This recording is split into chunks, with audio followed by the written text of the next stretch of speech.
पहले इनके जान कहत रहे अब इन्हीं से रूठतिया, कि पहले इनके जान कहत रहे अब इन्हीं से रूठतिया।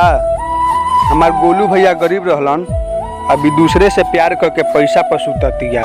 जिंदगी में काहे अगिया लगाना झूठो के राम जी, दिल तू बना।